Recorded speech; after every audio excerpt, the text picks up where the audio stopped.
Assalamu alaikum. My name is Momina Shaheen. I'm teaching you software testing. SEG 305 is its code. I'm from Computer Science Department, Comsets University, Islamabad, Lahore campus.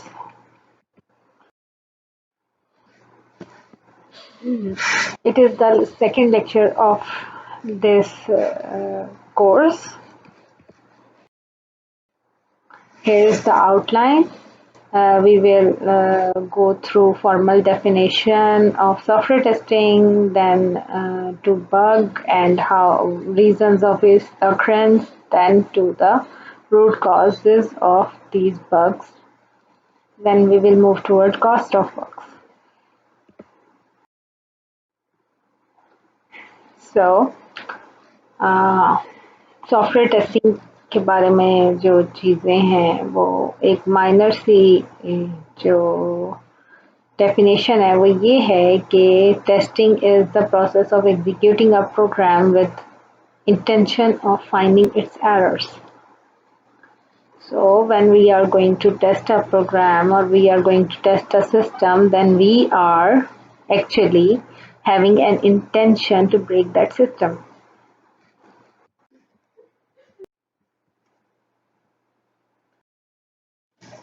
So here is the formal definition of software testing.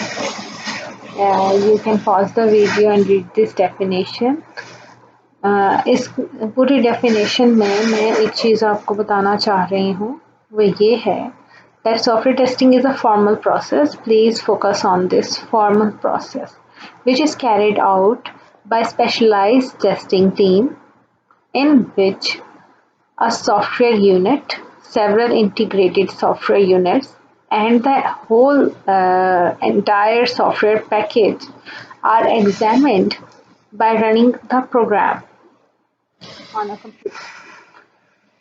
All the associated tests are performed according to the approved test procedures, and on approved test cases. So, I have highlighted 4 to 5 points here, that it is a formal process, then it is carried out by a specialized team by running programs according to the approved procedures on approved test cases. अब इस पूरी definition को as बताया जा सकता है elaborate करके.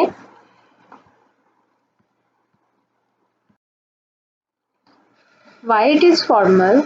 Because test plans are a part of project development life cycle, and these are scheduled in advance. So these are formal, and it is a signed contract, or it is often signed between the developer and the customer. So it is formal. And ad hoc examination and some regular checks or audits are not part of software test. So consider it not a formal activity of software testing. So when we talk about software test, तो हम लोग जब भी ये बात कर रहे होते हैं कि सॉफ्टवेयर टेस्ट है तो वो कोई स्पेशलाइज्ड टीम कर रही होती है और वो किसी स्पेशलाइज्ड एनवायरनमेंट में कर रहे होते हैं. सो इंडिपेंडेंट टीम जो है वो टेस्टिंग करती है ताकि वो एलिमिनेट कर सके बायसनेस को, गारंटी कर सके इफेक्टिव टेस्टिंग को. और टेस्ट जो टीम हो वो इंडिपेंडेंट होनी चाहिए. इंडिपेंडेंट इस वजह से होनी चाहिए क्योंकि जो खुद डेवलपर्स अगर टेस्टिंग करेंगे तो वो अच्छे रिजल्ट नहीं प्रोड्यूस कर सकते. एक तो अपनी गलती किसी को नहीं नज़र आती, फिर डेवलपर अगर खुद ही अपने टेस्ट डेवलप करने लगेंगे और टेस्ट जो है वो परफॉर्म करने लगेंगे तो वो पुअर रिजल्ट आ सकता है. उसकी वजह यही होती है कि डेवलपर उस हिसाब से टेस्टिंग नहीं कर रहा होता जिस हिसाब से टेस्टर करता है. टेस्टर की इंटेंशन होती है ब्रेकिंग ऑफ सिस्टम की, जबकि डेवलपर सॉफ्टली टेस्ट करता है सिस्टम को ताकि बस ऊपर मतलब वो बता सके कि मैंने जो सिस्टम बनाया वो बहुत अच्छा है. और टेस्टर जो है वो अपनी जो है एक्सपर्टीज शो कर रहा होता है किसी सिस्टम को ब्रेक करके, तो इसलिए इंडिपेंडेंट टीम बनाई जाती है जो कि डेवलपर्स जिसमें नहीं होते। जो उस सिस्टम को डेवलप कर रहे हैं वो टेस्टर्स नहीं हो सकते, बट हाँ एक प्रैक्टिस है कि यूनिट टेस्टिंग जो है वो डेवलपर ही करते हैं। मैनी ऑर्गेनाइजेशन यही होता है कि यूनिट टेस्टिंग कर लेते हैं। आगे इंटीग्रेशन टेस्टिंग और पूरे सिस्टम की जो टेस्टिंग है, इंटीग्रेटेड यूनिट्स की टेस्टिंग है, वो टेस्टर्स ही कर रहे होते हैं। इंडिपेंडेंट टीम होती है जो कि कर रही होती है। Next is running of programme.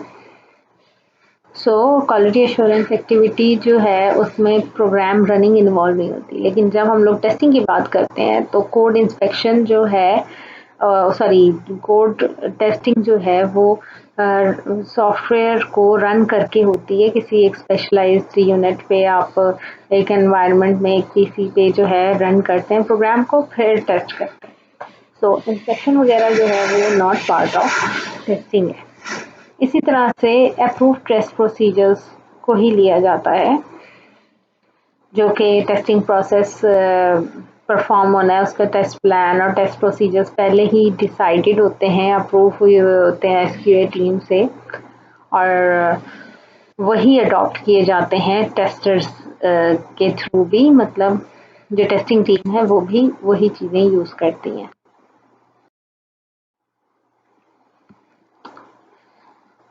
Formal definition अगर हम देखें सॉफ्टवेयर टेस्टिंग की, तो उसके अंदर आखिरी जो चीज़ थी वो अप्रूव टेस्ट केसेस है। तो अप्रूव टेस्ट केसेस क्या होते हैं? जो टेस्ट प्लान के अंदर डिफाइन किए हुए होते हैं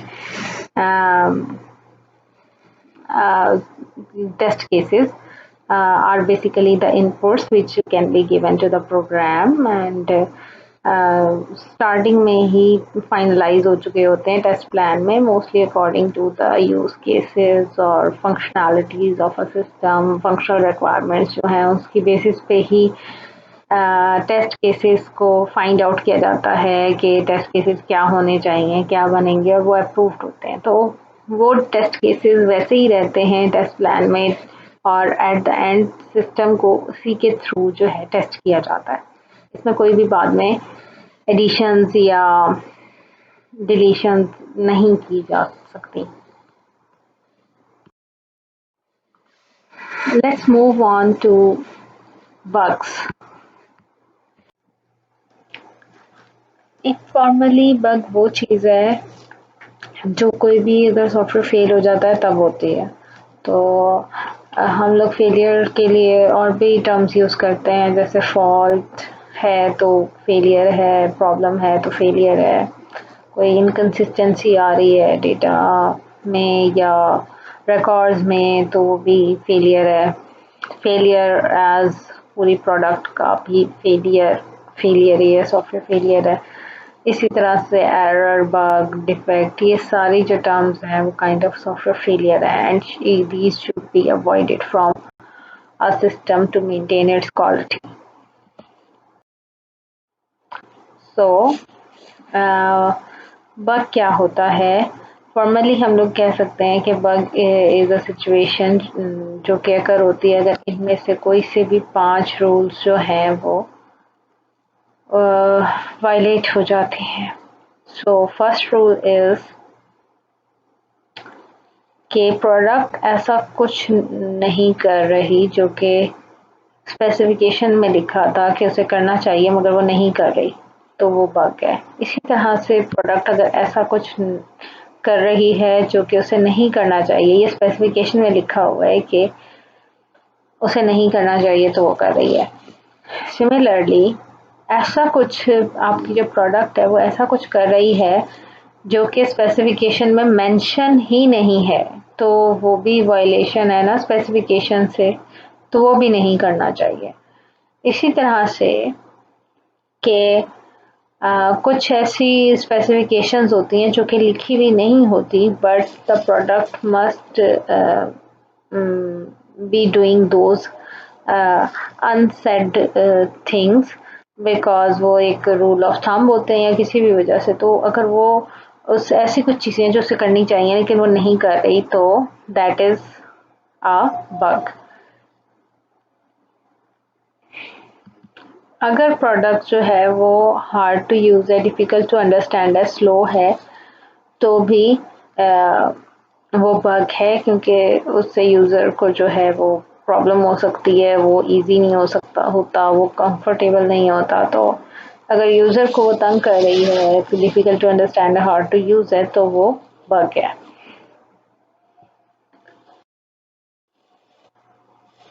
बग्स आते किस वजह से हैं, क्यों अकर होते हैं? सबसे ज़्यादा ये स्पेसिफिकेशंस जो हैं बग्स के अराइज होने की रीज़न होती है कि स्पेसिफिकेशन से वायलेशन। आप देखें पिछली स्लाइड में मैंने आपको 5 तरह की स्पेसिफिकेशन जो हैं वो बताई थी, जिसकी वजह से ये सारा 5 रूल्स बताए थे, जिनमें से 4 रूल्स तो स्पेसिफिकेशन को वायलेट करने के लिए थे। तो बग्स के अकर होने की मेजर वजह भी यही है। उसके बाद डिज़ाइन की वजह से आ जाता है, कोई एल्गोरिथम, कोई प्रोसीजर होता है, वो सही से नहीं डिफ़ाइन किया हुआ होता, तो बग आ जाता है, कोई एनोमली आ जाती है। सिमिलरली कोड के जैसे सिंटैक्स एरर है, लॉजिकल एरर है, या इस तरह के एरर्स हैं कोड के अंदर आ जाते हैं, तो उसकी वजह से बग आता है। अदर्स में डिफरेंट नॉन फंक्शनल रिक्वायरमेंट्स आ सकती हैं जो बग्स को हो सकते हैं, जैसे कि हम लोगों ने 5th रूल में देखा था, हार्ड टू यूज़ है, डिफ़िकल्टी टू अंडरस्टैंड, या इस तरह का कुछ भी है, या स्लो होना है, जैसे परफॉर्मेंस इशू है, तो वो अदर्स में आ जाते हैं, इस तरह के कोई बग्स हो। रूट कॉजेस क्या हैं बग्स की, या सिम्टम्स क्या हैं? यूज़र नीड्स को इनएक्यूरेटली समझना, यूज़र नीड्स को सही से ना समझना, ये एक रूट कॉज है। ठीक है, या फिर कोई चेंज हुआ है, रिक्वायरमेंट में कोई चेंजिंग आई है, उसके साथ डील नहीं किया गया सही से, ये भी एक रूट कॉज है। सिमिलरली अगर मॉड्यूल्स जो हैं वो सही से फिट नहीं हो रहे आपस में, तो भी प्रॉब्लम होती है कि इंटीग्रेशन सही नहीं हुई है, तो बग्स आ सकते हैं। सो आगे अगर सॉफ्टवेयर जो है वो मेंटेनेबल नहीं है, या फिर वो एक्सटेंड नहीं हो सकता, या आगे अच्छे से काम नहीं किया जा सकता उसके साथ, उसको एक्सटेंड नहीं किया जा सकता, तो भी सॉफ्टवेयर को हम लोग कहेंगे कि इसके अंदर बग है। तो ये भी एक रूट कॉज है बग की, कि सॉफ्टवेयर मेंटेनेबल नहीं होता, जिसकी वजह से वो प्रॉपरली परफॉर्म नहीं करता, और वो काइंड ऑफ बगी है। सो आगे प्रोजेक्ट फ्लॉज की वजह से जो प्रोजेक्ट फ्लॉज हैं वो लेट डिस्कवर होते हैं। ठीक है, जो आप लोगों को चीज़ पहले ही स्पेसिफिकेशन के फेज़ में ही फिगर आउट कर लेनी चाहिए थी, आप उसे एंड तक फिगर आउट करते हो, या सॉफ्टवेयर क्वालिटी एक्सेप्टेबल नहीं होती और सॉफ्टवेयर की परफॉर्मेंस एक्सेप्टेबल नहीं होती, तो बग्स जो हैं ये दोनों वजूहात की वजह से आ सकते हैं। आगे टीम मेंबर्स जो हैं वो रिकंस्ट्रक्ट करते हुए जो है उन्हें नहीं पता होता कि किसने किस वक्त क्या चीज़ जो है वो चेंज की है। इसी तरह से बिल्ड एंड रिलीज प्रोसेस जो है उस वो ट्रस्टवर्दी नहीं होता, वो क्वालिटी को मेंटेन नहीं कर रहा होता, उसकी जो है प्रोसेस क्वालिटी जो है वो इंश्योर नहीं की हुई होती, तो भी बग आ सकते हैं। कॉस्ट क्या होती है बग की, तो आप यहाँ पर देख सकते हैं कि अगर स्पेसिफिकेशन में बग फाइंड आउट होता है तो उसकी कॉस्ट टू फिक्स जो है वो कम आती है, यानी कि यहाँ पे फाइंड आउट हुआ है बग, तो उसकी कॉस्ट कम हो गई, और ये ग्रेजुअली जो है रेशियो इंक्रीज करती रहती है, और रिलीज के वक्त ये एक्सपोनेंशियली इंक्रीज कर जाती है, कि अगर रिलीज या उसके बाद अगर बग फाइंड आउट हुआ है तो उसकी कॉस्ट जो है वो बहुत ज़्यादा होती है, फॉर द सेड रीज़न के रिलीज़ हुआ है तो बाकी सारी जगहों पे चेंजिंग्स करनी, और उसकी डिफरेंट सॉफ्टवेयर जो डिफरेंट रिलीज़ हो गई हैं, डिफरेंट कॉपीज़ जो हैं लोगों के पास, उसमें मेंटेनेंस करनी पड़ जाती है या अपडेट्स भेजनी पड़ जाती हैं, तो उसको भी फिक्स करने का ना कॉस्ट एक्सपोनेंशियली इंक्रीज हो जाता है। इट्स बेटर कि ये शुरू के किसी फेज में ही फाइंड आउट हो जाए बग्स और फिक्स हो जाए, नहीं तो आगे चल के जो है बग्स आर जस्ट मतलब क्या कहना है, डेंजरस से ज़्यादा आपको फाइनेंशियली हिट करते हैं। सो आज के लेक्चर में आपने देखा कि फॉर्मल डेफिनेशन क्या है सॉफ्टवेयर इंजीनियरिंग की, और बग्स क्या होते हैं, और बग्स अकर क्यों होते हैं, उनकी रूट कॉजेज़ क्या हैं, और इसी तरह से आगे आपने देखा कि कॉस्ट क्या होती है बग्स को फिक्स करने की। Thank you. नेक्स्ट वीडियो मैं इंशाल्लाह जल्दी अपलोड कर दूंगी लेक्चर 3 की। अल्लाह हाफ़िज़।